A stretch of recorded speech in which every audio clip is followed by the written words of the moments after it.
이번 학기 화요성서 아카데미에 함께 나눌 성경은 여호수아입니다.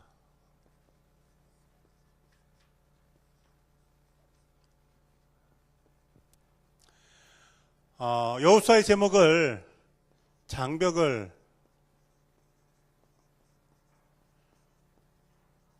넘어서는 용기라고 그렇게 붙여봤습니다. 왜냐하면 이제 이스라엘 백성들이 요단강을 건너서 가나안에 들어가게 된 것, 그것으로 이제 모든 게 끝나는 게 아니라 그곳에서의 삶이 있기 때문에 그렇습니다. 광야에서 겪었던 여러 가지 어려움들과는 다른 어려움이었고요. 가나안에 들어가면 모든 게 다 끝날 거라고 생각됐지만 그렇진 않았습니다. 가나안에선 역시 믿음의 도전이 있었고, 그리고 광야에서 경험하지 못했던 한계를 경험하게 됩니다. 그리고 그런 한계는 믿음을 가진 사람, 그 믿음의 용기를 통해서 극복하게 된다라는 그런 의미입니다. 자, 여호수아서는요, 누가 기록했을까요? 네, 여호수아가 기록했습니다. 나눠드린 유인물 여호수아서 24장 26절 말씀 보면 이렇게 기록되어 있습니다. 여호수아가 이 모든 말씀을 하나님의 율법책에 기록하고 큰 돌을 가져다가 거기 여호와의 성소 곁에 있는 상수리 나무 아래에 세웠다. 이 말씀을 근거로 여호수아서는 여호수아가 기록했다라고 그렇게 우리는 생각합니다. 여호수아서가 기록된 시기는요, 주전 1400년 전입니다.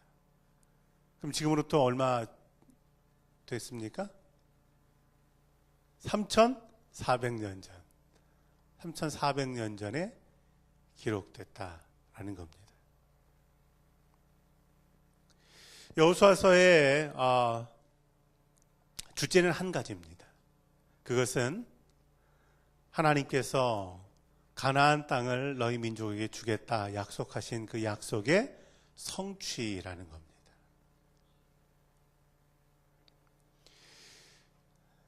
이제 여호수아서를 읽어가다 보면요, 처음에 드라마틱한 장면들이 12장까지 진행되다가 여호수아서 13장부터는 아주 긴 장을 할애해서 어떤 내용이 있냐면요, 각 지파와 종족별로 땅을 분배하는 내용들이 나와 있어요.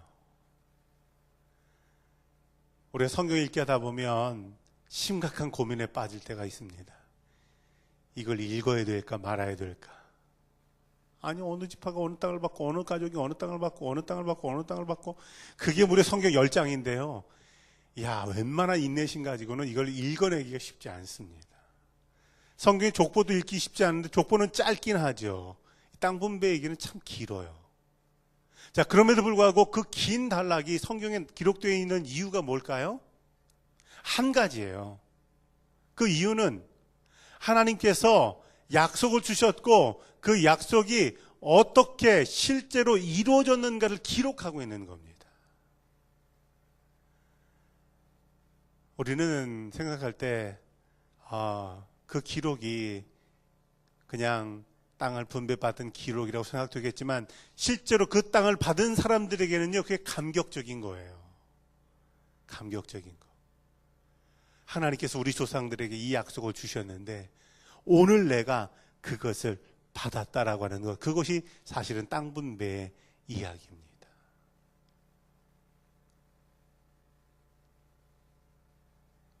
여호수아는 전체적인 구조가요, 4개의 단락으로 나눠지는데 첫 번째 단락은 하나님의 약속을 이루기 위한 준비입니다.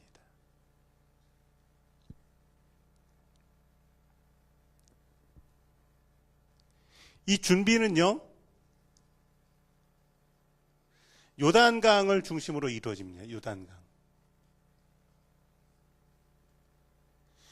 요단강을 건너기 전에 건너기 전에는 어떤 준비가 있습니까? 12명의 정탐꾼.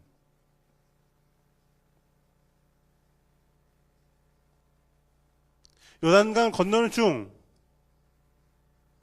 어떤 사건과 믿음의 일들이 있습니까? 12개 기념비.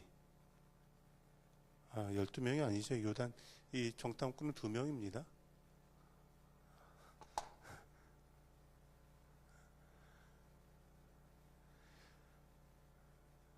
요단강을 건너는 중에는 12개의 기념비. 요단강을 건넌 후에는 할례를 행합니다.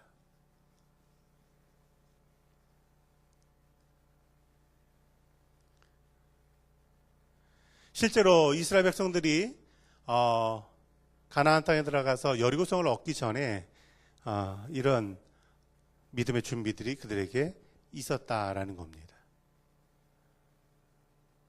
두 번째 단락은 이제 가나안 정복에 대한 내용이죠. 6장 1절에서 12장 24절까지 내용으로 여리고에서 시작해서 아이 그리고 그 밖에 성들로 나아가는 모습입니다.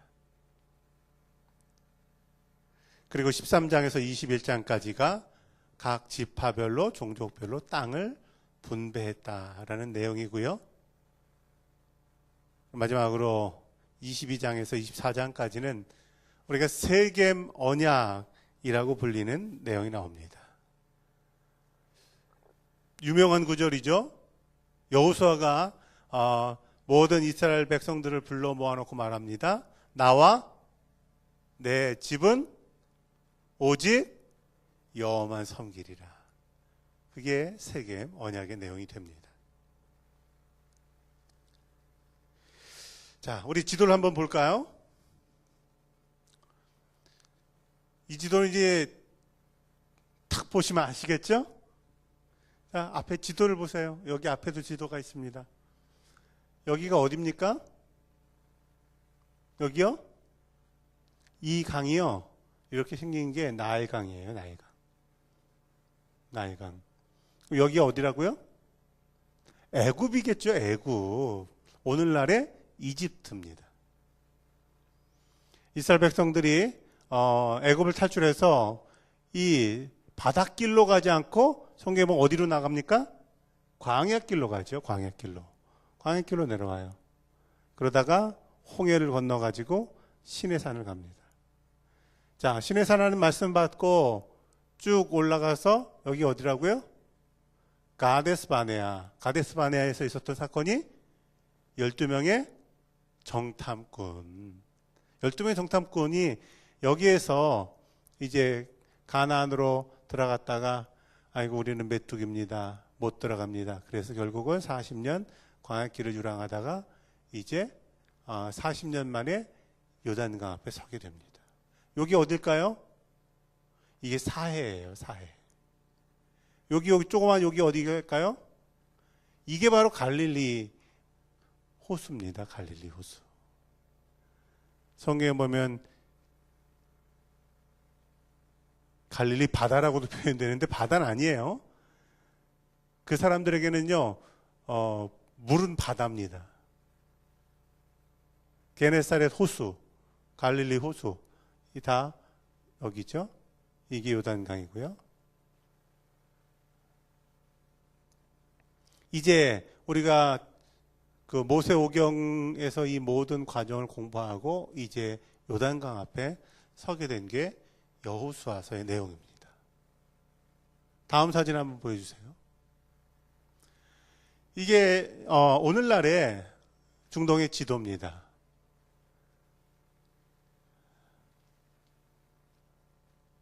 자, 여기가 어디라고요? 안 보이시겠네요. 안 보이시죠? 여기 지금 포인터가 보이시나요? 여기 어디 있을까요? 시내산. 돌아다니다가 이 지도상으로는 이제 요 사해바다 위쪽으로 건너게 됩니다.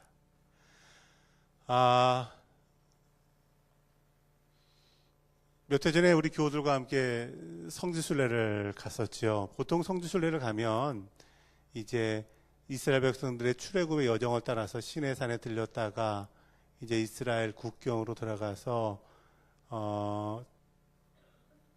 이스라엘 보고 요르단 보고 다시 뭐 요르단이나 이스라엘에서 이제 귀국하는데요. 이 이집트의 정세가 그렇게 좋지 않아서 당시에 또 저희가 이집트는 못 갔어요. 시내산 못 갔어요. 그 IS가 여기가 베두인들이 많이 사는 동네인데 여기에 IS들이 있어서 사실 시내산에 못 갔습니다.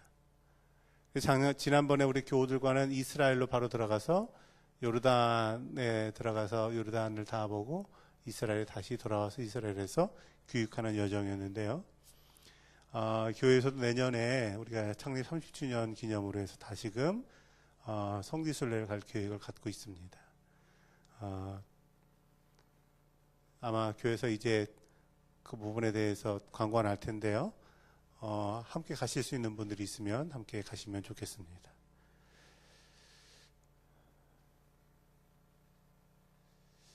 이 지도를 참 제가 보여드린 이유가 있어요.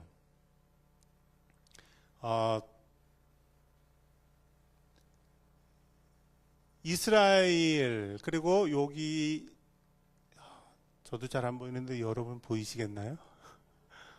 보이시나요? 안 보이시죠? 아이고 영의 눈을 열어서 보십시오.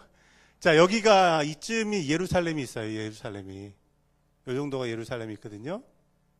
요 정도 되겠네. 요 정도가 예루살렘이 있는데 이 예루살렘 옆에가 바로 여리고고 그리고 요 정도가 이제 지금 현재 이스라엘 백성들이 있는 땅인데 이것이 지정학적으로 왜 중요하냐면요. 그 아라비아 상인들, 사막의 상인들이 비단을 싣고 어디서 출발하냐면 중국에서 출발합니다. 중국에 출발해서 중국을 거쳐서 어디로 들리냐면 인도를 들려서 그걸 향신료랑 바꾸고 그 향신료들을 가지고 지금 이라크 이 사막을 건너와요. 건너와서 어디까지 가냐면 터키까지 가거든요. 터키까지 가는데 여기 보이는 이 강이 티그리스 유프라데스 강인데 이 강을 건너서 이쪽으로 올라가지 않고 이집트를 갔다가 다시 터키에 가기 위해서 이 길 건너옵니다. 건너오는 중요한 길이 바로 이 길이에요. 이 길. 여리고로 들어옵니다. 여리고로 들어와서 예루살렘 거쳐서 이집트 갔다가 다시 와서는 이 레바논으로 올라가서는 여기가 터키거든요. 이 노란 지도 위가 다 터키입니다. 이건 지중해고 이 터키로 가서 쭉 가면 여기 이스탄불이 있어요. 이스탄불. 보스포러스 옆. 이스탄불까지 가면 여기가 이제 터키 상인들 아니 아랍의 상인들 사막의 대상들의 마지막 실크로드의 종착점이 터키에 있습니다. 여리고라고 하는 것 우리가 성경에 보게 되는 여리고라고 하는 것 그것은 굉장히 중요한 곳이고 사람들이 굉장히 많이 다니는 곳이다. 이 얘기를 먼저 잠깐 드리고자 합니다. 자, 다음 지도 하나 보여주세요. 이거 뭐 확대도 되나요? 확대한 거죠, 이거 지금? 그렇죠. 네. 이게 신약 시대의 가나안 지역입니다. 자, 예루살렘 여기 있죠? 여리고는 어디 있냐면 바로 여기 있습니다. 여기 건너자마자 있어요. 예루살렘이 조금 더 이쪽만 와야 되는데 이쯤에 여리고가 있습니다.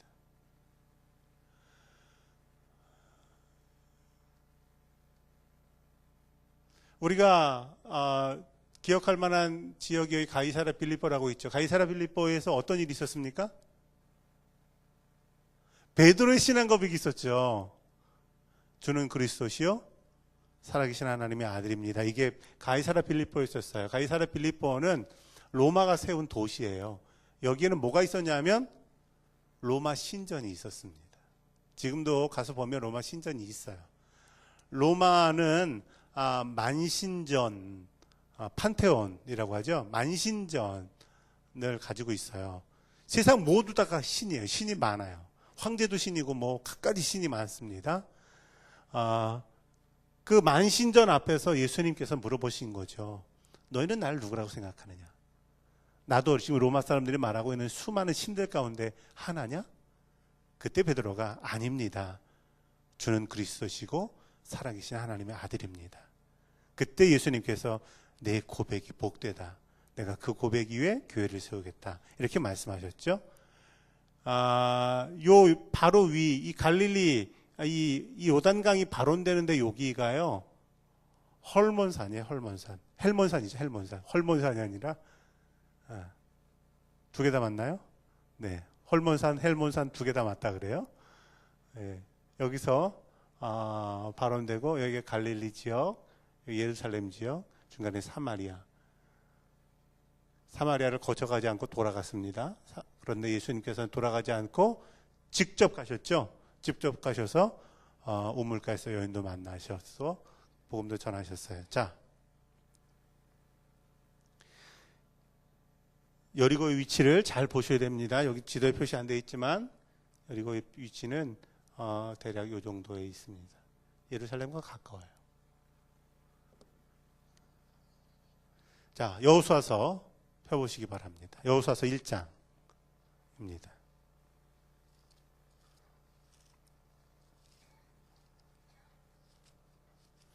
여호수아서 1장 1절에서 18절까지의 말씀 제가 한 절 읽고 여러분이 한 절 읽으시겠습니다.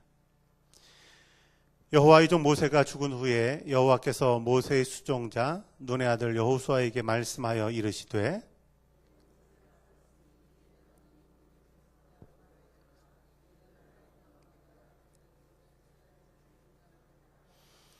내가 모세에게 말한 바와 같이 너희 발바닥으로 밟는 곳은 모두 내가 너희에게 주었노니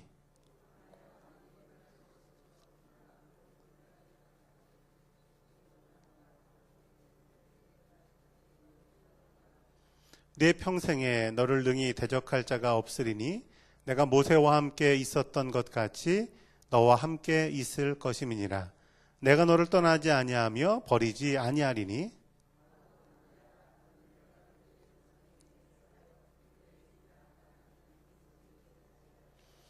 오직 강하고 담대하여 극히 담대하여 나의 종 모세가 내게 명령한 그 율법을 다 지켜 행하고 우로나 좌로나 치우치지 말라. 그리하면 어디로 가든지 형통하리니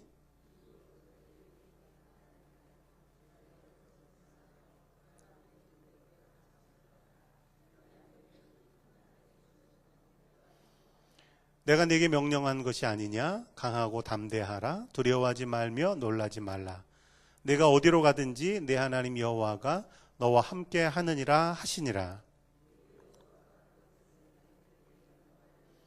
진중에 두루 다니며 그 백성에게 명령하여 이르기를 양식을 준비하라. 사흘 안에 너희가 이 요단을 건너 너희 하나님 여호와께서 너희에게 주사 차지하게 하시는 땅을 차지하기 위하여 들어갈 것임이니라 하라.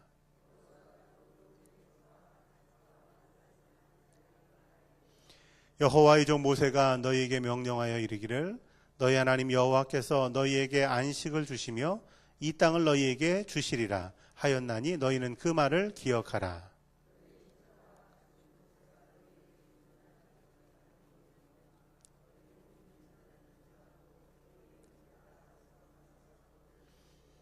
여호와께서 너희를 안식하게 하신 것 같이 너희도 너희의 형제도 안식하며 그들도 너희 하나님 여호와께서 주시는 그 땅을 차지하기까지 하라. 그리고 너희는 너희 소유지 곧 여호와의 종 모세가 너희에게 준 요단 이쪽 해 돋는 곳으로 돌아와서 그것을 차지할지니라.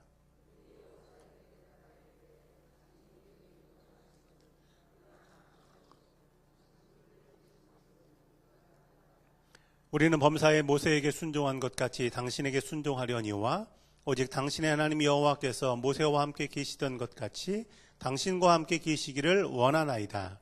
누구든지 당신의 명령을 거역하며 당신의 말씀을 순종하지 아니하는 자는 죽임을 당하리니 오직 강하고 담대하소서. 아멘. 자, 하나님의 약속을 이루기 위한 준비 1장 1절에서 5장 15절까지의 말씀입니다.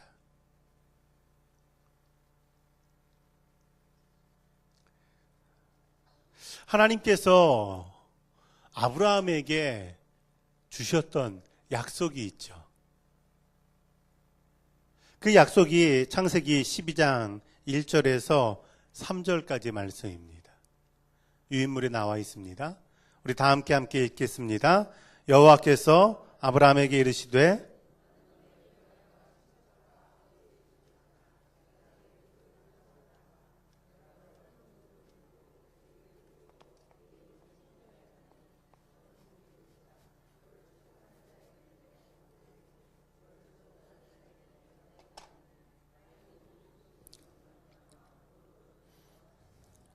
아멘. 하나님께서 아브라함에게 주신 약속은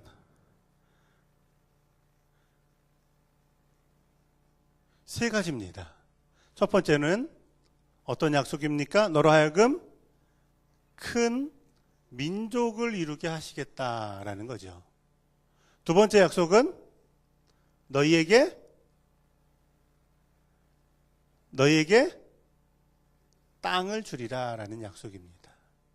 세 번째 약속은 너희로 말미암아 온 민족이 복을 받게 하시겠다라고 하는 약속입니다. 첫 번째 약속인 큰 민족을 이루게 하시겠다라는 약속은 언제 이루어집니까? 출애굽할 때 그 약속이 이루어진 것을 확인하게 되죠.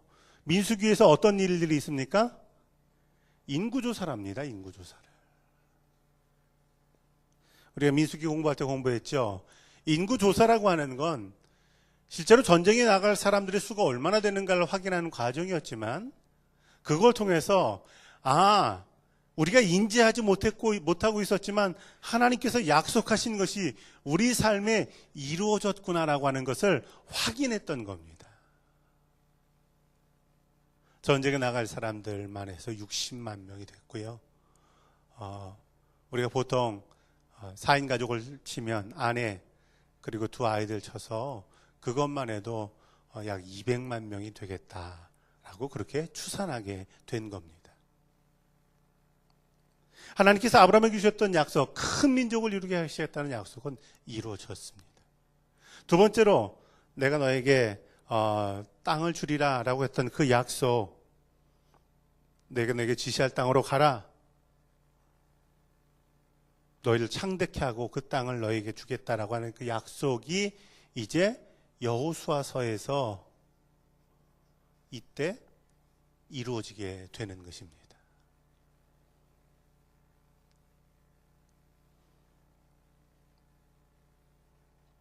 세 번째로 이 아브라함에게 주셨던 약속, 온 민족이 복을 얻게 되리라는 약속은 어떻게 이루어집니까? 예수 그리스도를 통해서 이루어지는 거예요. 예수 그리스도를 통해서 구원의 은혜와 복을 온 민족이 누리고, 그리고 우리가 그리스도 안에 살면서 오늘 우리 삶 가운데 구원의 은혜뿐만 아니라 아브라함에게 약속하셨던 그 축복과 은혜를 누리고 산다라고 하는 사실입니다.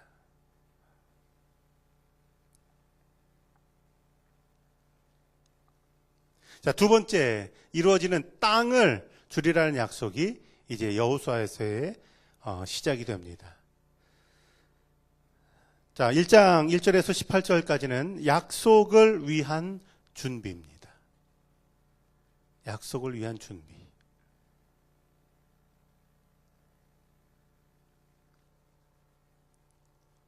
첫 번째, 가나안에서 겪는 위기입니다. 가나안 앞에서 겪는 위기. 이스라엘 백성들이 가나안 앞에까지 왔는데, 그런데 그들에게는 장벽이 있습니다. 이 장벽은 어떤 장벽일까요? 우리 삶의 장벽은 말 그대로 무언가가 세워져 있는 장벽이 있을 수 있습니다. 우리 힘으로 넘기 어려운 장벽이 세워져 있는 거죠. 그런데 이런 장벽 말고 눈에 보이지 않는 장벽이 있어요. 그건 무언가가 없게 될 때 삶에서 경험하는 장벽입니다. 내 앞에 내 힘으로 넘기 어려운 장벽으로 여겨지는 게 있는가 하면 반대로 내게 무언가가 없어서, 아니 상실돼서 그것이 내 삶의 장벽으로 느껴지게 됩니다. 이스라엘 백성들은 두 번째 경우예요. 상실, 잃어버렸습니다. 뭘 잃어버립니까? 모세를 잃었어요. 모세를 잃어버린 것이 이스라엘 백성들에겐 이제 장벽이 됩니다. 모세를 잃고 나니까 가나안 땅에 들어갈 확신조차 잃게 됩니다. 이게 사실은 이스라엘 백성들이 겪는 위기라고 하는 사실입니다.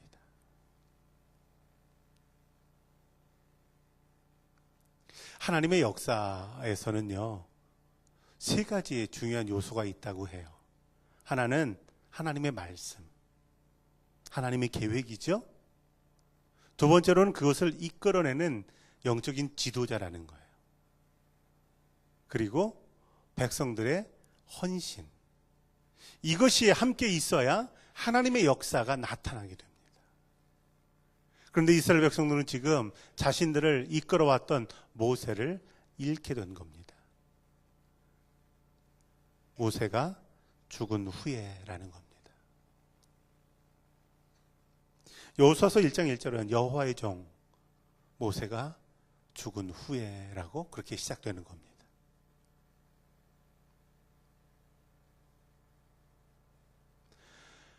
모세가 이스라엘 백성들에게 어떤 의미입니까?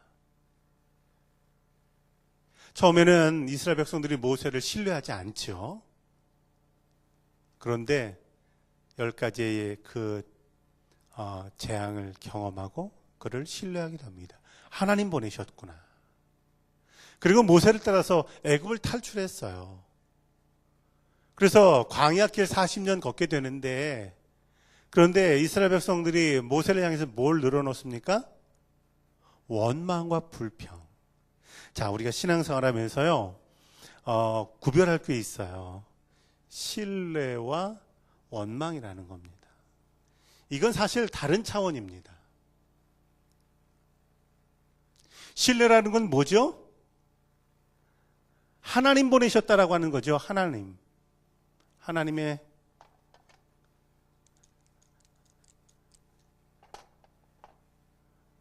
보내심.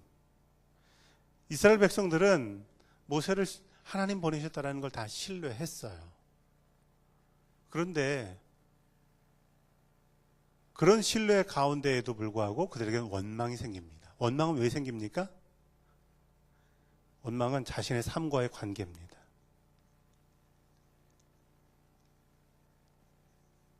관계예요.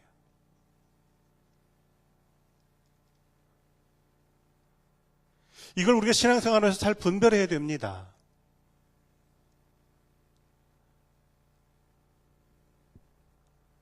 모세는 신뢰받지만 때로는 원망도 받았어요. 자, 그럼에도 불구하고 모세는 이스라엘 백성들을 광야를 잘 이끕니다. 때로는 모세를 죽인다고 하는 사람들이 있었는데도 불구하고 잘 견디죠.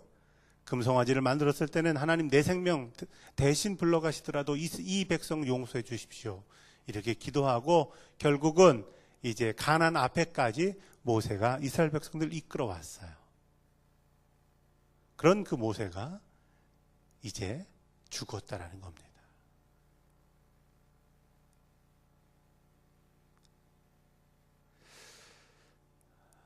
하나님의 사명이라고 하는 거요. 하나님의 사명은요, 사람의 생사와는 관계없는 거예요. 그걸 뛰어넘는 겁니다. 사람이 죽는다고 사명이 끝나는 건 아니에요.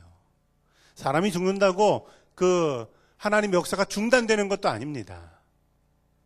하나님은 모세가 죽은 후에 여호수아를 준비하지만 이스라엘 백성들은 모세가 죽었다라고 하는 일에 붙잡혀 있는 겁니다.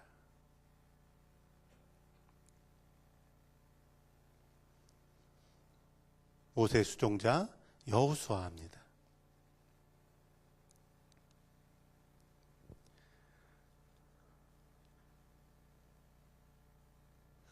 모세가 죽고 지도자를 잃어버렸다라고 하는 상실감 가운데 있을 뿐만 아니라 이제 여호수아가 이스라엘 백성들을 이끄는데도 불구하고 여전히 이스라엘 백성들은 뭐가 있냐면요, 하나님 말씀에 대한 신뢰가 없어요.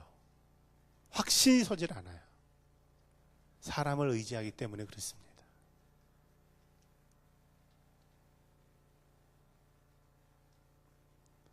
신앙생활하면서요, 사람에게는 굉장히 중요합니다. 그러나 사람과 사람 사이의 관계만을 가지고 한다면 그건 신앙생활이 아니에요. 인간관계예요. 우리가 교우들끼리 아주 밀접하게 관계를 맺는 건 굉장히 중요하지만, 그러나 믿음은요, 그것도 뛰어넘어야 되는 겁니다. 그걸 뛰어넘지 않으면 그 인간관계에 따라서 믿음도 흔들리게 됩니다. 이런 이스라엘 백성들을 향해서 하나님께서는 약속을 회복시키시며 격려하십니다. 1장 2절에서 9절까지가 약속의 회복과 하나님의 격려예죠.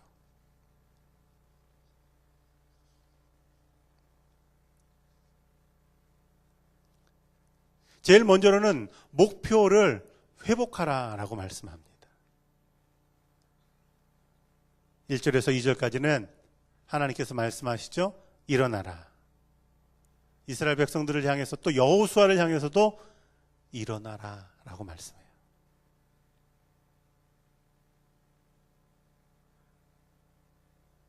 일어나라고 하는 말씀은 지금 이스라엘이 어떻게 하고 있다라는 걸 반증하고 있습니까? 주저앉아 있다라는 거예요. 주저앉아 있다라는 거예요.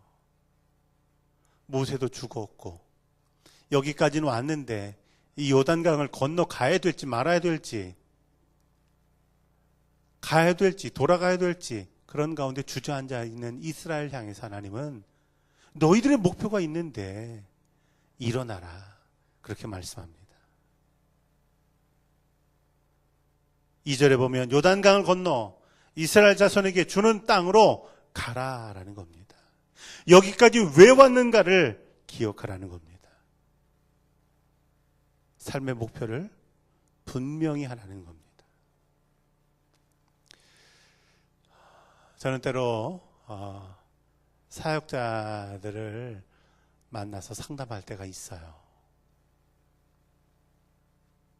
예전에 제가 있던 교회에서 이제 사역자들이 굉장히 많으니까요, 사역자들의 인사이동이 좀 많이 있었던 편입니다. 많은 전사님들이 이제 사역을 내려놔야 되겠다라는 생각을 해요.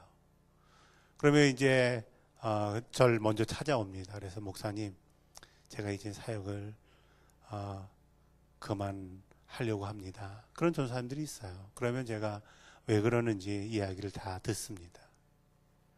다 듣고 나서 제가 꼭 하는 질문이 있어요.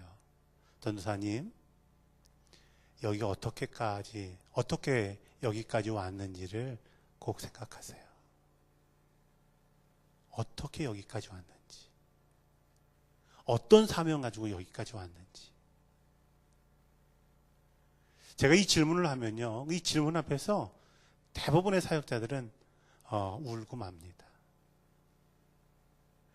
우리 삶에 둘러싸고 있는 여러 가지 정황들은 너무 견디기 힘들지만, 그런데 그 질문은요, 우리 사명이 무엇인가, 우리의 목표가 무엇인가를 다시 보게 하기 때문에 그래요. 그리고 이제 다시 한번 기도하세요. 그리고 돌려보내면요, 10중 8군 다시 저에게 와서 목사님, 다시 열심히 하겠습니다, 그런 말씀을 하실 때가 많아요. 지금 이스라엘 백성들을 향해서 너희가 여기까지 어떻게 왔는지를, 그 40년 광야길을 얼마나 힘들었는지를 기억해라. 그리고 그 고난은 그냥 고난이 아니라 가나안에 들어가기 위한 고난인데 왜 여기 주저앉아 있느냐. 일어나라. 이것이 이스라엘 향한 하나님의 말씀입니다. 그리고 3절 4절에서는요, 구체적인 그런 목표를 주시죠. 남쪽으로는 광야, 동쪽으로는 유브라데강, 서쪽으로는 그 바다, 그리고 북쪽으로는 레바논까지. 아까 지도 보셨죠? 레바논까지 그 땅을 너희에게 주리라라는 겁니다. 구체적인 목표를 다시금 회복시키시는 거죠. 아브라함에게 하나님께서 이제 조카 롯이 떠난 다음에 아브라함을 데리고 올라가 높은 데로 데리고 올라가서 여길 다 봐라. 동쪽, 서쪽, 남쪽, 북쪽. 그때 주셨던 말씀을 다시금 이스라엘 백성들에게 회복시켜 주시는 겁니다. 우리 삶의 위기가 닥쳐오면요, 장벽을 만나면요, 그 장벽이 내게 너무 힘들다고 해서 잃어버리게 되는 것이 사명입니다. 그런데 믿음의 사람은요, 오히려 그 순간에 사명을 든든히 붙잡아야 됩니다. 왜냐하면 그 사명이 내가 여기까지 온 이유이기 때문에 그렇습니다. 자, 5절에서 9절까지는 계속해서 하나님의 격려가 이어집니다.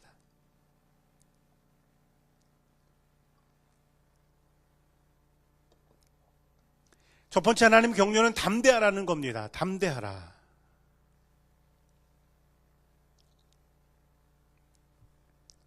(6절에) 뭐라고 말씀합니까?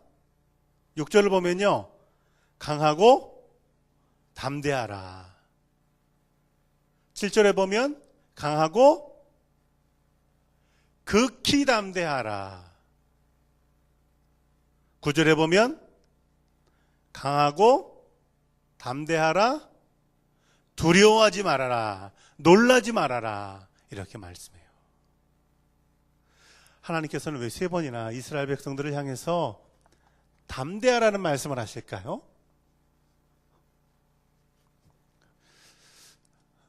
이런 장벽을 만날 때 우리 삶에 찾아오는 건 두려움입니다. 두려움. 두려움에는 보통 3가지 이유가 있다고 하죠. 두려움에는 3가지 이유가 있어요. 첫 번째는 나는 능력이 없습니다. 능력이 없습니다. 이게 두렵다는 거예요. 두 번째로 나는 혼자입니다. 혼자입니다. 나를 도와줄 사람이 없습니다. 그리고 3번째로는 내 미래는 어떻게 될지 모르겠습니다. 미래가 너무 불확실합니다. 이게 사실은 우리가 일상적인 삶에서 겪는 두려움의 이유예요. 난 그거 할 만한 사람이 못 됩니다.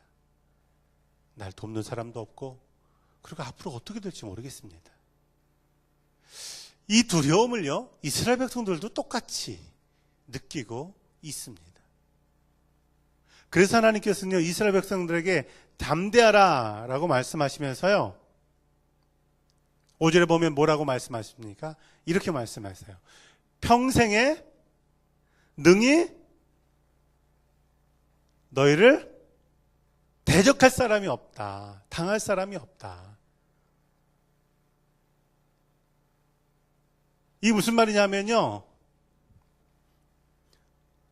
너희 능력이 문제가 아니고 하나님의 능력이 있으시다. 너희에게 대적할 사람이 없다라고 그렇게 말씀을 주시는 거예요.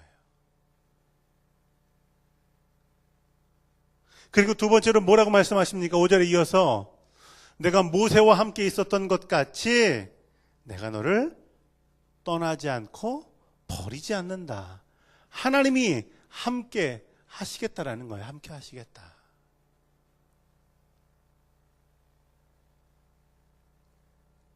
그리고 6절에 보면 내가 너희 조상에게 주리라 한 땅을 이 백성에게 차지하게 하리라.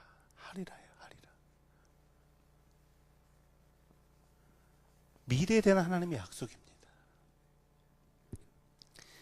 하나님께서 이스라엘 백성들이 가지고 있는 구체적인 두려움의 이유를 외면하신 게 아니에요. 그 이유를 모두 이해하시는 거죠. 네가 능력이 없다고 생각해서 두렵구나. 혼자라고 생각해서 두렵구나.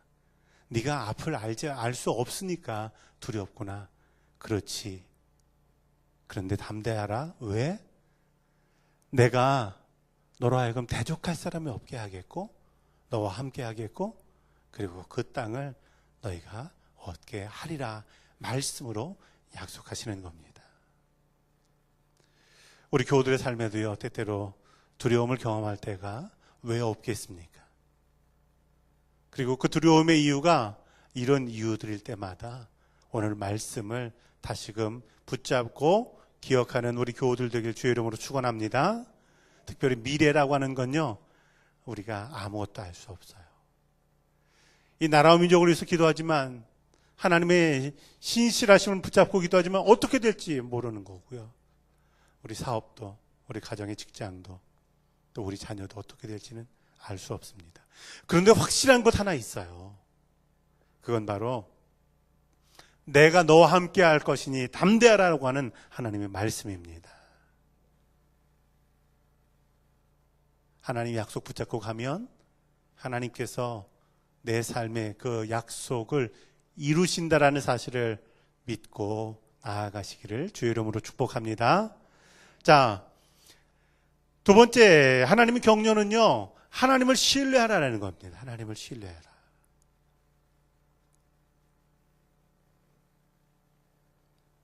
하나님을 신뢰하라라고 하는 걸 구체적으로 이렇게 말씀하죠. 7절에 보면 율법을 다 지켜 행하고 좌로나 우로나 치우치지 말아라.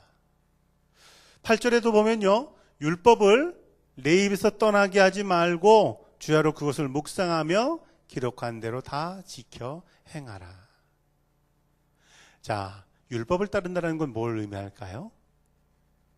율법을 따른다라고 하는 건 하나님과의 관계를 바로 하는 겁니다. 하나님의 관계를 바로 한다라고 하는 건요, 말씀을 따르고 그리고 말씀에 순종하는 걸 의미해요.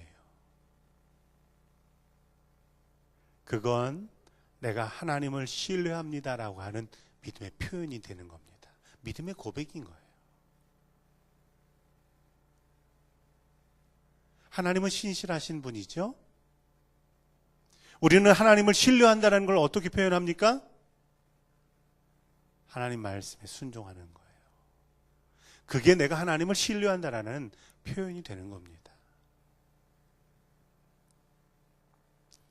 하나님이 주신 세 번째 격려는 어디로 가든지 형통하리라라는 겁니다.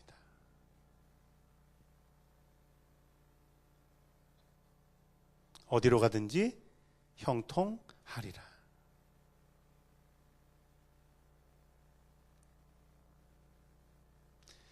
삶의 장벽이 있고 위기가 닥칠 때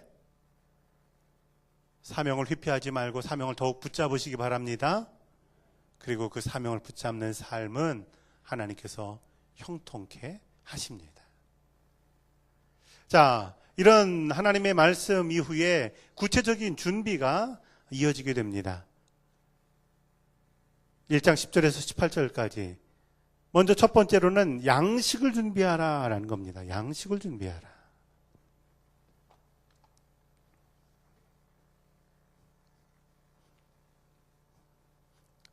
왜 양식을 준비하라라고 하는 그런 말씀을 주실까요? 네? 네. 가면서 먹으라고요? 그렇죠. 가면서 먹으라고 양식 준비하는 거예요. 그동안 어떻게 살았습니까? 하나님 주신 만나 먹고 살았어요. 만나 먹고 살았습니다.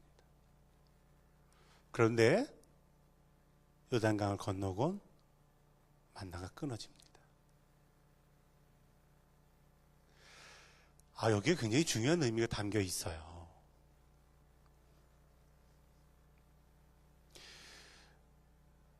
우리가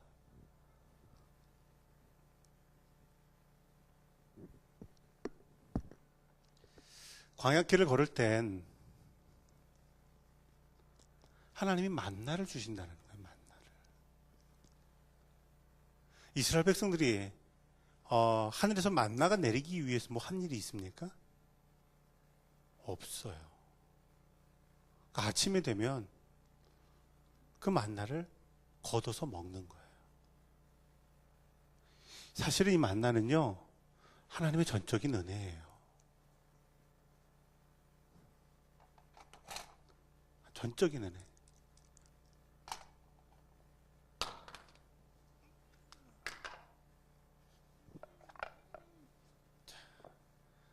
전적인 은혜. 이게 없으면 살 수가 없습니다. 광야에서. 그런데요, 이제 가나안에 들어가면 양식을 만들어야 돼요. 가나안 땅에 살면 이 농사 지어야 되고요, 가축을 통해서 양식을 만들어야 됩니다. 이건 이제 이스라엘 백성들이 가나안 땅에 들어가 살 때는 은혜에 대한 책임 혹은 응답의 삶을 살아야 된다는 겁니다. 만나만 은혜가 아니고요, 이 양식을 준비하는 것도 하나님의 은혜예요. 이건 다른 은혜입니다. 다른 은혜. 이건 어떻게 보면 어린아이의 믿음이라고 할 수 있지만 여기는 어른의 믿음이라고 할 수 있어요. 어른의 믿음. 젖을 먹는 믿음이라고 한다면 딱딱한 것도 먹는 믿음이라고 하는 것입니다. 하나님은요, 우리의 믿음에 따라서 각각 다른 은혜를 주세요. 그런데 가나안에 들어와서도 계속 만나만 바라고 있으면 어떡하겠어요? 만나 먹을 때가 좋았어 라고 생각하고 있지 않으십니까? 이게 우리 믿음의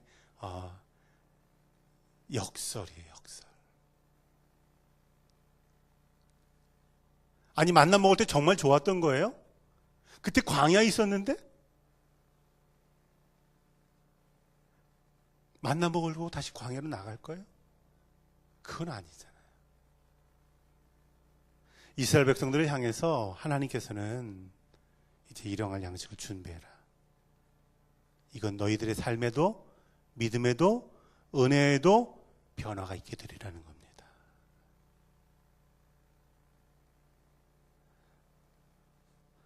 우리 교회는요, 이 변화에 대해서 아주 굉장히 수용성이 좋은 교회예요.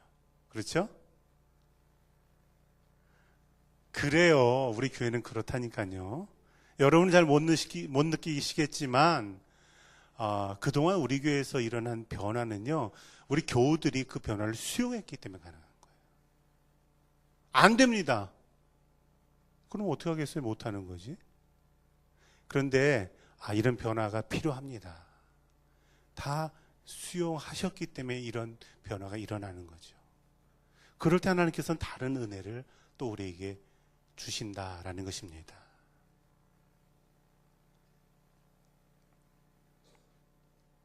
하나님께서 내 처지와 형편에 따라서 또 내 믿음의 분량에 따라서 다른 은혜 주시기를 늘 간구하시기를 주의 이름으로 축원합니다.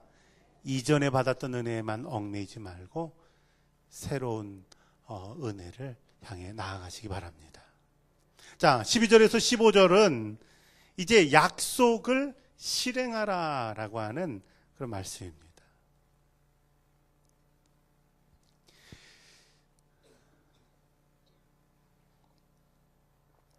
전쟁을 준비하기 앞서서 루벤 지파, 갓 지파, 그리고 므낫세 반 지파를 여호수아가 부르죠.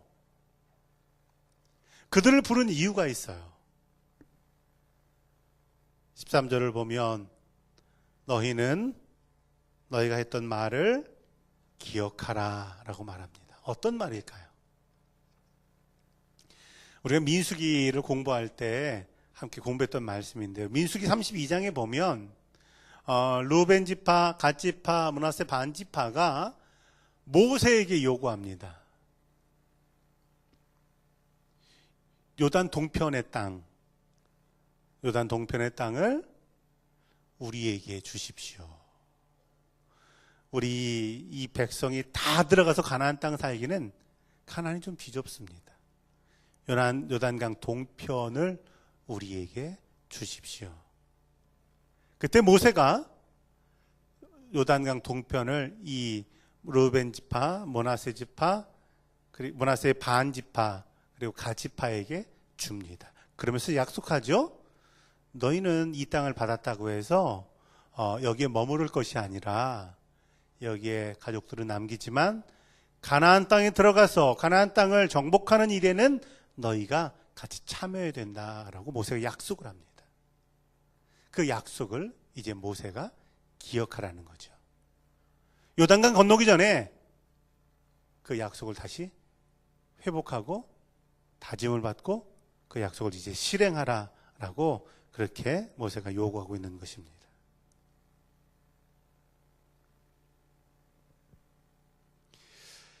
우리가 신앙생활하면서 우리와 하나님 사이에는 약속이 있죠. 하나님께서 우리에게 주시는 약속을 뭐라고 하냐면 언약이라고 불러요. 언약. 너희가 내 말을 듣고 순종하면 너희는 내 백성이 되리라. 하나님의 언약입니다.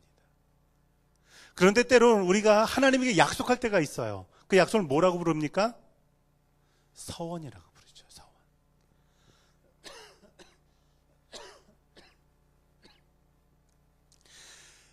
하나님께 드리는 서원이라고 하는 것은 하나님의 역사가 이루어지기 전에 반드시 실행되어야 되는 겁니다.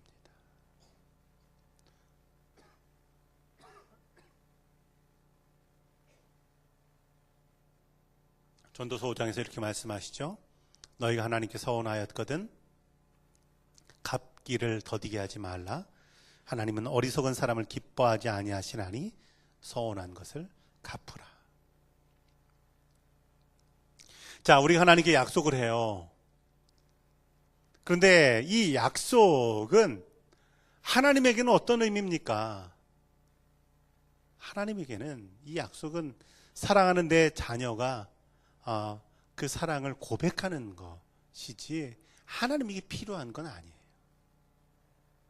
그런데 사람의 생각은요, 어리석게도 이게 하나님에게 필요한 거라고 생각을 해요. 그럴 때 드는 생각이 교만이라는 겁니다. 우리가 하나님에게 하는 약속, 하나님에게 하는 서원이라고 하는 건 내 믿음, 내 은혜에 대한 응답입니다. 그리고 그 응답을 감당하는 것은 결국은 그 사람에게 복이 되는 것을 꼭 기억하시기 바랍니다. 서원과 흥정이라고 하는 걸 혼동하지 않으시면 좋을 것 같아요. 서원은 하나님 내게 주신 은혜 감사해서 내가 이렇게 하겠습니다 하는 거죠. 어떤 때 보면 우리 교회는 아니고 다른 교회에서 그런 일들을 경험해요. 제가 전도사로 있었던 교회였는데 그 교회가 건축을 했거든요. 건축을 했는데 어떤 분이 당시 제가 전도사였으니까 이제 뭐 이런 이제 그 교회는 작정검을 했거든요. 작정을 하는데 뭐 이런저런 작정 얘기를 하다가 이런 일이 있는데 이런 일이 잘 되면 내가 하나님께 이렇게 헌금하겠습니다. 이렇게 썼더라고요. 그래서 내가 이건 아니지. 하나님의 은혜는 내가 감사해서 드리는 거지. 하나님이 이거 해주시면 뭐가 성사되고 뭘 내가 얻고 뭘 받고 이러면 하나님께 드리겠습니다. 전 그걸 읽으면서 이건 하나님께 흥정하는 거지 하나님께 서원하는 게 아니다. 이런 걸 알게 됐습니다. 우리가 신앙생활에서 이건 분별하셔야 돼요. 하나님, 이게 계약이 잘 되면 내가 이렇게 하겠습니다. 이건 서원 아니에요. 이건 흥정이에요. 하나님에게는 흥정하는 거 아니에요. 하나님에겐 내게 주신 은혜 감사해서 내가 이렇게 하겠습니다 라고 하는 믿음만이 있을 뿐입니다. 자, 약속을 실행하라 라고 여호수아가 말한 후에 16절에서 18절까지는 이제 함께 준비하라라는 것입니다. 함께 준비하라. 우리 여호수아서 1장 16절 말씀 함께 읽어볼까요? 1장 16절입니다. 그들이 여호수아에게 대답하여 이르되 당신이 우리에게 명령하신 것은 우리가 다 행할 것이요 당신이 우리를 보내시는 곳에는 우리가 가리이다. 자, 반복되는 단어가 뭡니까? 우리예요. 우리. 자, 우리라고 하는 말에는 어떤 의미가 있냐면요, 이스라엘 백성들의 공동의 목표가 있다라는 거죠. 가나안에 들어가는 것, 이건 르우벤 지파, 갓 지파, 므낫세 반 지파, 이건 그들 자신의 삶과는 직접적인 관련이 없어요. 이미 요단 동편의 땅을 받았기 때문에. 자, 그런데 가나안 땅에 들어가서 그 땅을 정복하는 일은 우리의 일이라는 거죠. 공동의 목표라는 겁니다. 공동체의 목표라고 하는 거예요.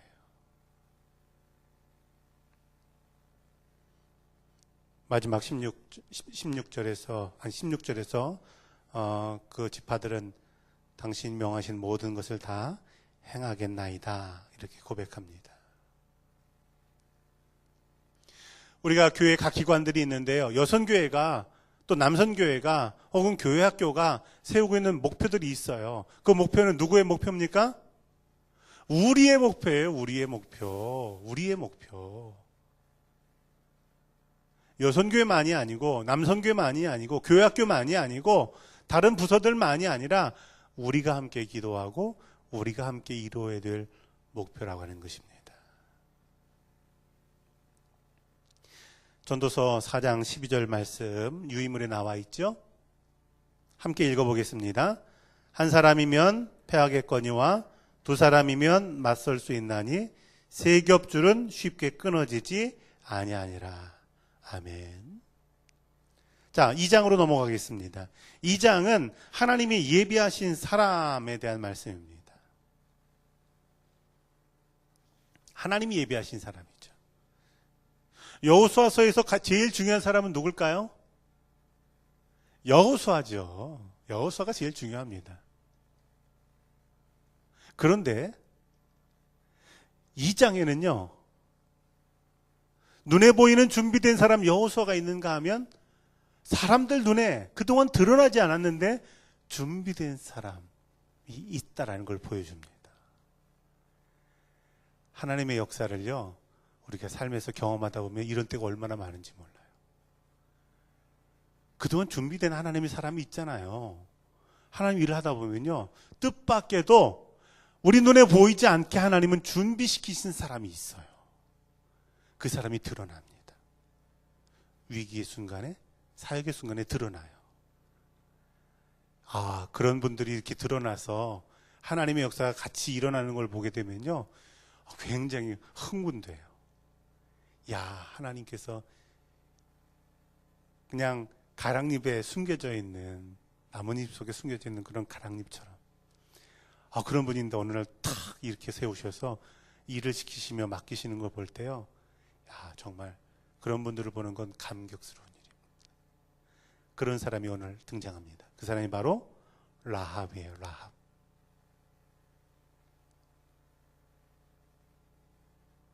여호수아하고 라합은 굉장히 대조적인 사람이죠. 여호수아는 남자고 라합은 여자예요. 오늘날의 남자와 여자를 보시면 안 됩니다. 3500년 전에 여성의 위치는 남성과 같지 않았어요.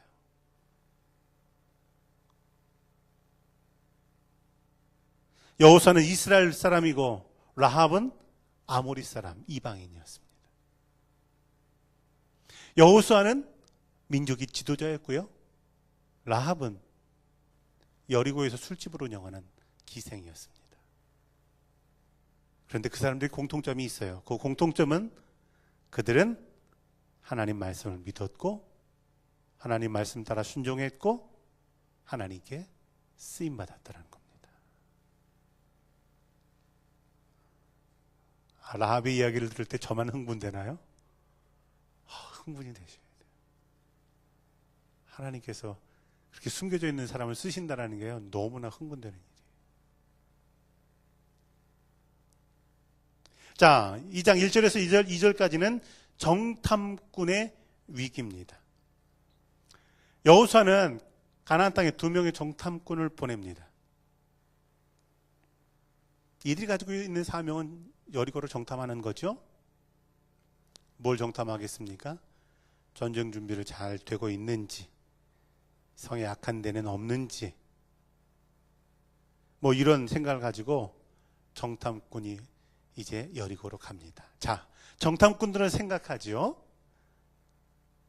어디로 들어가서 사람들 사이에 묻히면 우리가 드러나지 않을까. 아까 제가 지도를 통해서 말씀드렸잖아요.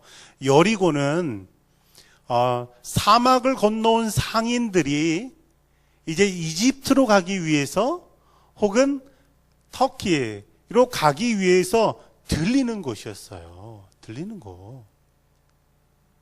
여리고에 들렸다, 예루살렘 들렸다가 이제 이집트 갔다가 이제 다시 터키로 간단 말이죠. 지금도 가서 보면요, 당시 상인들이 묵었던 여관이 남아있어요. 여관들이. 엄청나게 큰 여관들이 있어요. 정탐꾼들은 사막에 상인들이 늘 붐비는 곳, 여관, 술집. 그런데 우리 2명 슬쩍 끼어 들어가면 아무도 모르겠지. 이런 생각을 하고서 갑니다. 자, 그런데 이게 사람의 생각이라는 게요, 사람의 생각은 다 똑같습니다. 2명의 정탐꾼만 그렇게 생각한 게 아니에요. 또 누가 그렇게 생각합니까? 여리고성에 있는 군인들도 그렇게 생각하는 거죠. 아니, 정탐꾼들이 분명히 올 텐데 온다면 어디로 올까? 아니, 여리고 사는 사람들이 맨날 모여있는 곳에 오겠습니까? 거기 오면 대번에 누군지냐고 물어보지 않겠어요? 대번에 어디 갑니까? 사막의 상인들이 가는 술집이나 여관에 가겠지, 이렇게 생각을 하는 거예요. 그래서 그들은 금방 발각되고 맙니다. 이 성경을 읽으면서요, 깨닫게 되는 건, 사람의 생각은 똑같구나. 이 사람의 생각이면요, 뭐 누가 얼마나 대단하고 무슨 대단히 낮고 뭐 적고 이런 게 없어요. 똑같아요, 사람의 생각은. 그런데 하나님은 다르세요. 똑같은 사람의 그 생각 사이에서 하나님은 계획을 준비하십니다. 그게 바로 라합이에요.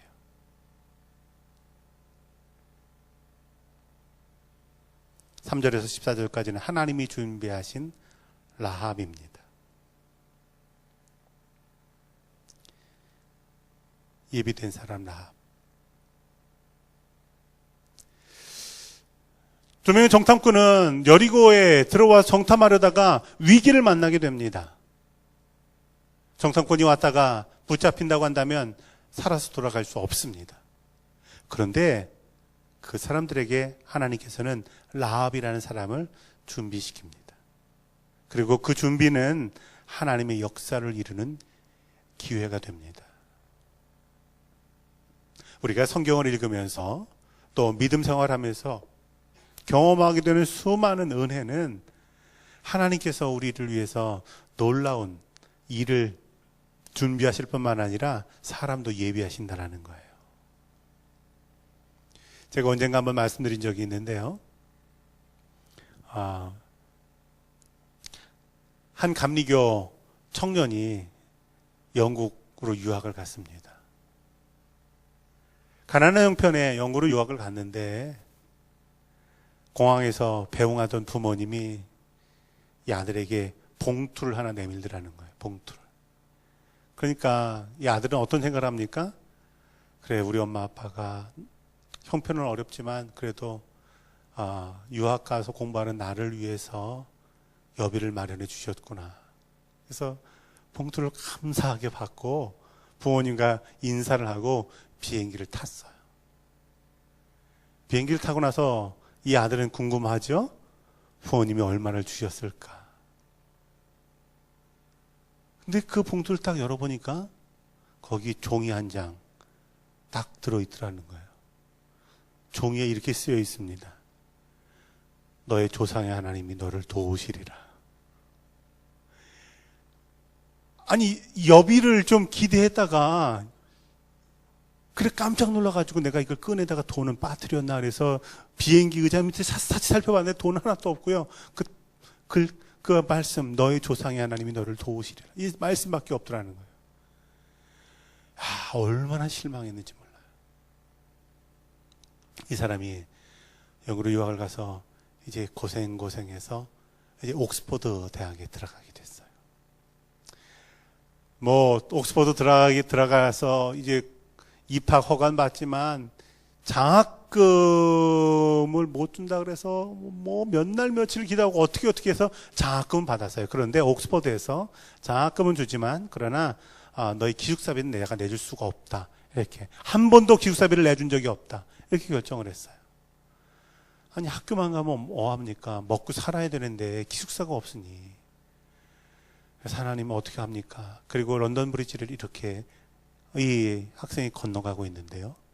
한 영국 사람이 다가오더니 흰 종이를 탁 내밀더라는 거예요. 흰 종이를 탁 내밀는데 딱 보니까 영국 사람이 한자로 적힌 쪽지를 내밀더라는 거예요. 딱 보니까 거기 한자로 예수천당 이렇게 쓰여있더라는 거예요. 그래가지고 한자를 잘 알지 못하지만 그래도 그 정도는 읽을 수 있어서 예수천당, 지저스 파라다이스 이렇게 대답을 했다라는 겁니다. 그랬더니 그 영국 사람이 너 이 중국말을 아냐고. 하나님께서 너를 우리에게 보내셨다고 그러더라는 거예요. 그래서 왜 그러냐 그랬더니 영국에 있는 선교단체 사람들이 중국 사람들이 영국에 많이 오니까 전도를 해야 되겠다 생각했는데 이 중국 사람에게 전도지를 나눠줄 사람이 없더라는 거예요. 복음을 좀 전해줄 사람이.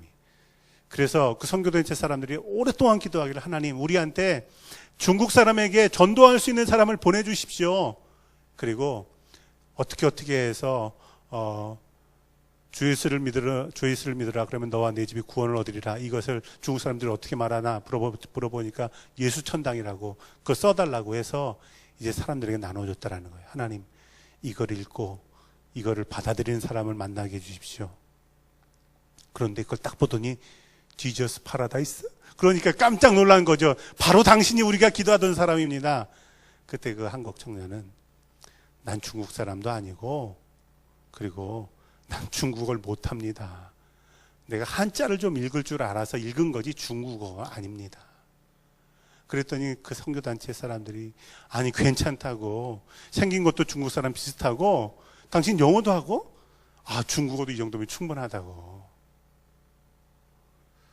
그러면서 우리 선교센터에 게스트하우스가 있는데 거기서 살면서 중국 사람들한테 이 전도지 좀 나눠주면 안 되겠냐. 그래서 그 학생이 그 선교센터에서 먹고 자고 옥스퍼드 대학에서 공부를 했다는 겁니다. 나중에 그분은 옥스퍼드 대학의 종신 교수가 됩니다. 그리고 세계 무역센터의 총재가 됩니다. 아마 들어보셨을 텐데요. 이희돈 장로님이라는 분의 이야기입니다. 우리가 믿음의 여정을 걸어갈 때는요. 이런 하나님의 예비된 은혜가 있다라는 사실을 믿으시기 바랍니다. 자, 그러면 라합은 왜 그 두 명의 정탐꾼들을 자신의 집에 숨겨주게 될까요? 라합은 믿음이 있었기 때문이에요. 라합의 믿음입니다. 라합의 믿음은 두 가지예요. 하나는 고백이 있는 믿음입니다. 고백이 있는 믿음. 라합이 이 두 명의 정탐꾼을 숨겨준 일은 믿음이 있었기 때문이다라고 성경이 말합니다.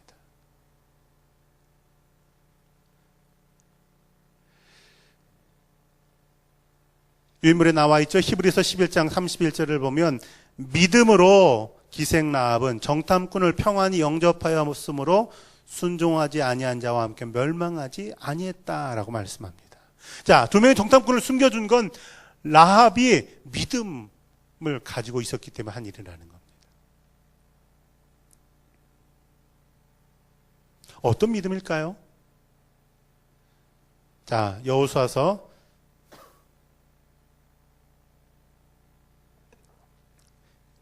2장 9절에서 10절 유인물에 나와 있죠.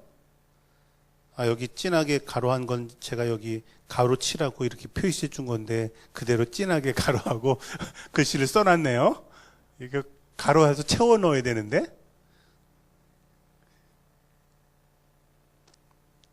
얘기 안 해도 알 줄 알았는데 그냥 그대로 써놨네요. 제가 가로 해놨더니. 자, 9절 10절 읽어보겠습니다. 여호와께서 이 백 땅을 너희에게 주신 줄을 내가 아노라.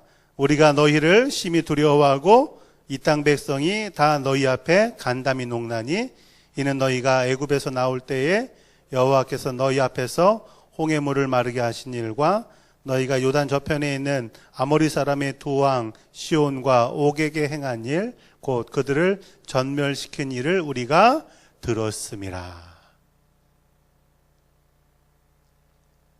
라합이 믿음을 갖게 된 이유는요, 그 가로에 있는 거예요. 내가 하나님의 일을 알고 들었다라는 겁니다. 이에 대해서 사도 바울 로마서에서 믿음은 들음에서 나며 들음은 그리스도의 말씀으로 말미암는다라고 합니다. 믿음은 하나님의 말씀을 듣고 알게 될 때 생기는 거라는 거예요.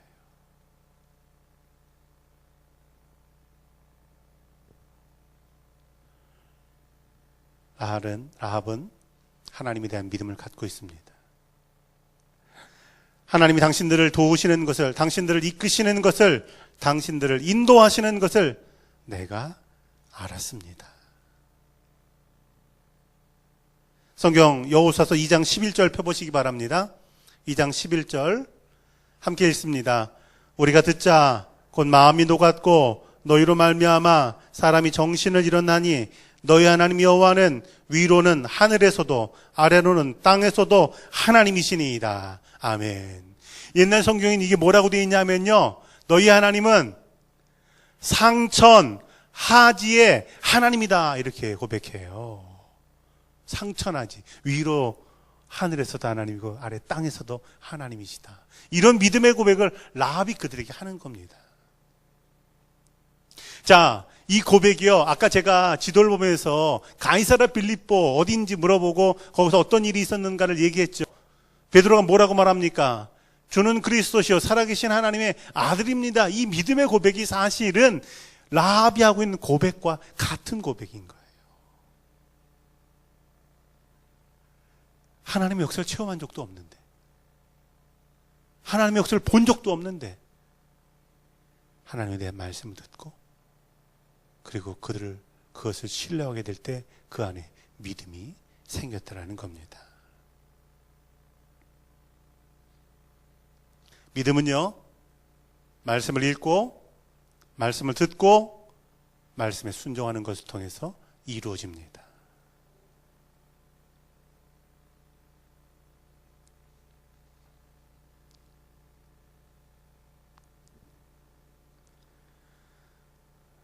두 번째, 라합의 믿음은 행동하는 믿음입니다.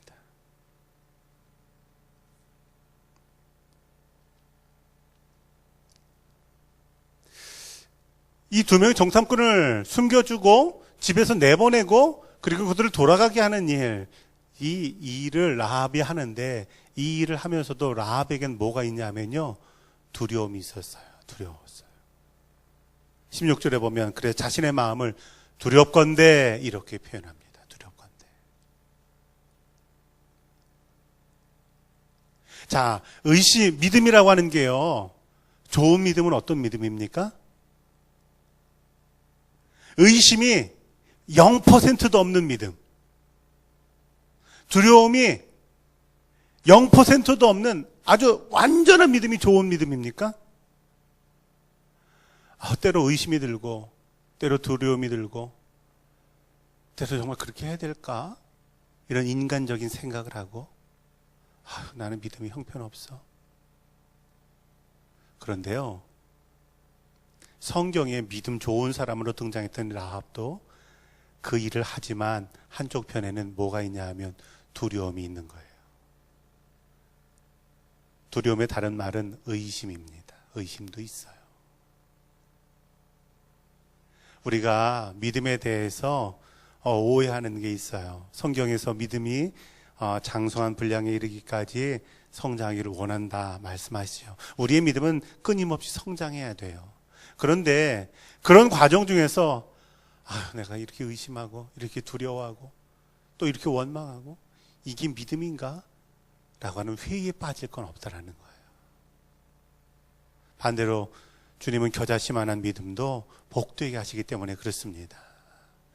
때로 의심이 있어도, 때로는 원망이 생기고, 때로는 두려움이 있어도 그래도 그 두려움이 이기지 않고 의심이 이기지 않고 말씀에 순종하는 게 이기는 우리 교우들 되시길 바랍니다.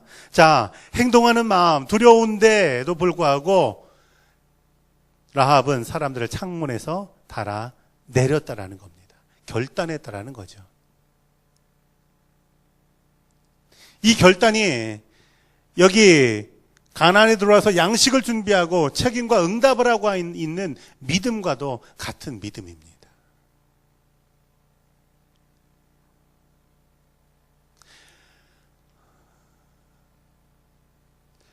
믿음의 고백이 있는 것, 그리고 행동하고 결단하고 응답하는 이 라합의 믿음을 성경은 얼마나 높이 평가하는지 아십니까? 야고보서에 보면요, 야고보서 2장에 보면 믿음의 조상인 아브라함의 믿음이 어땠는지를 소개해요. 그리고 그 다음에 누굴 소개하냐면요, 그 다음에 엄청나게 많잖아요, 믿음의 사람들이. 그런데 야고보서는 아브라함 다음에 라합을 소개합니다.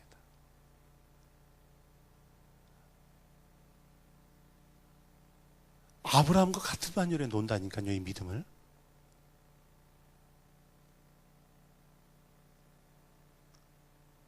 히브리서에서도 믿음으로 아벨은, 믿음으로 아브라함은, 믿음으로 이삭은, 믿음으로 야곱은, 모세는 쭉 나가다가 믿음으로 라합은, 이렇게 히브리서에서도 라합의 믿음을 소개합니다. 믿음의 모델이 된 거죠. 완벽한 믿음이 아닙니다. 두려웠지만 말씀에 순종하고 응답할 줄 아는 믿음을 하나님은 인정하신다는 사실입니다. 라합이 축복받게 되죠. 어떤 축복을 받습니까? 성경에 이름이 등장할 뿐만 아니라 하나님이 인정하시는 믿음의 사람들 뿐만 아니라 마태복음 1장 5절을 보면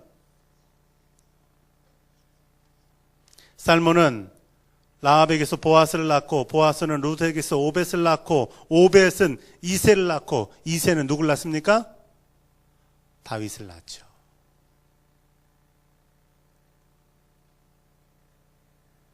믿음을 가지고 순종한 사람이 누리는 축복, 라합의 축복입니다. 자, 이제 2장 17절에서 24절까지는 정탐꾼들의 진정한 사명이 무엇이었나를 드러내는 말씀입니다. 정탐꾼들이 여리고에 가게 된 이유는요, 전쟁을 위해서잖아요. 그렇죠? 전쟁은 그 결과가 파괴하고 그리고 처참한 그런 실상을 가져오게 됩니다.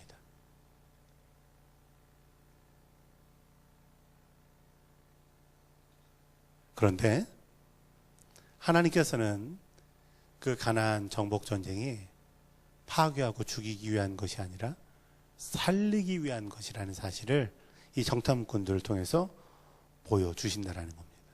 정탐꾼들의 사명은 사실은 생명을 살리는 사명이었던 거예요. 생명을 살리는 사명.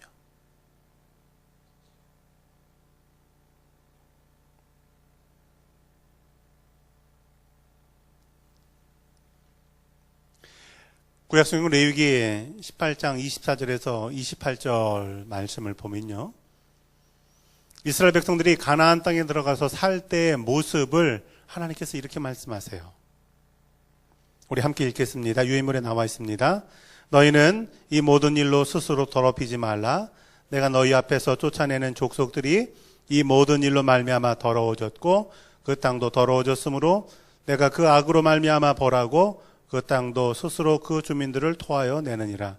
그러므로 너희 곧 너희의 동족이나 혹은 너희 중에 거류하는 거류민이나 내 규례와 내 법도를 지키고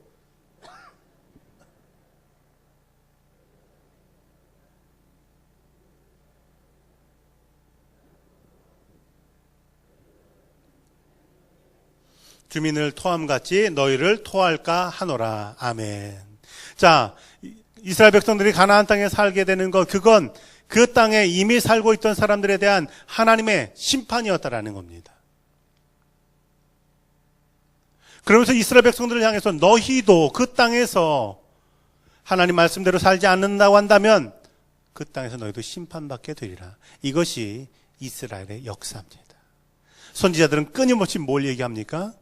하나님께서 이 땅을 너희에게 주신 것은 너희가 특별하기 때문이 아니고 너희가 다른 백성들보다 더 낫기 때문이 아니고 하나님의 은혜다. 은혜 따라 살할 때, 그리고 하나님 말씀 따라 살 때 그곳에서 행복하게 살 수 있지, 교만하고 하나님 멀리하고 그리고 하나님 싫어하시는 가증한 일들을 한다면 너희도 징계받게라. 끊임없이 선지자들이 얘기했는데 그 귀를 기울이지 않고 결국은 이스라엘 백성들은 심판받고 맙니다.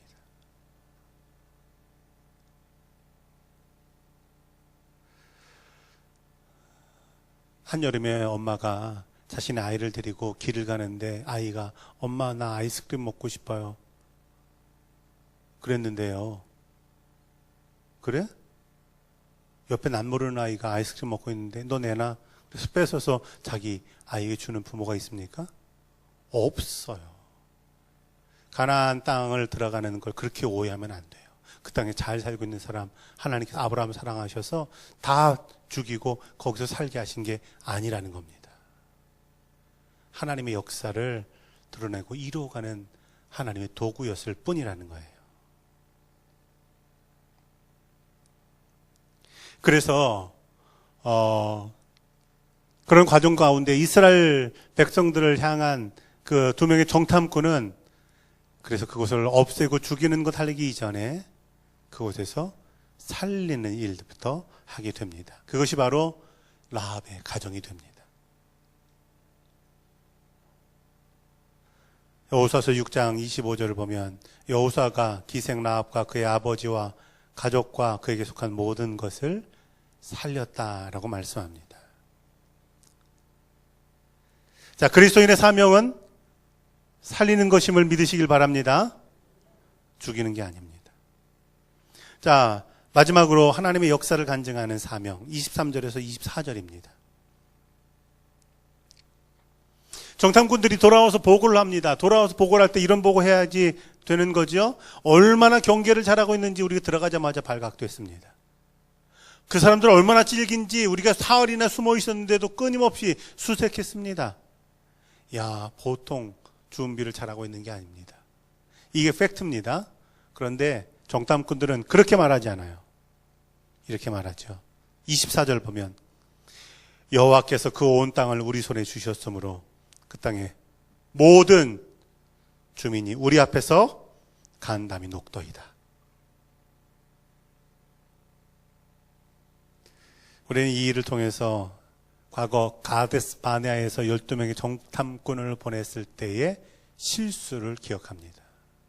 그때는 한 지파별로 한 명씩 보내는 게 공평하다 생각해서 그렇게 했지만 그건 잘못된 판단이었습니다. 믿음을 가진 사람을 보냈어야 되는데 믿음을 가졌던 여호수아와 갈렙은 그 땅이 사람들이 힘도 세고 성도 견고한 건 맞지만 하나님께서 우리에게 주셨습니다. 이런 믿음의 고백을 하지만 그걸 받아들이지 못하고 결국 40년 광야를 헤맸죠. 여호수아는 2명을 보냅니다. 그리고 그들은 와서 믿음의 간증을 합니다. 하나님 우리 앞서 가셨습니다. 예비된 사람이 있습니다. 그 사람들 마음이 다 녹았습니다.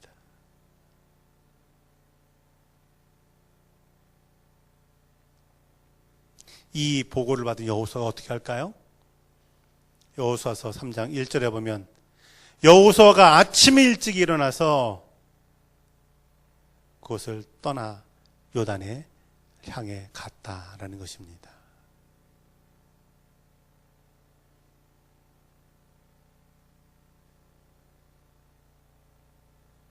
믿음의 확신을 얻고 출발할 수 있었습니다. 자, 여호수아 1장 2장까지입니다.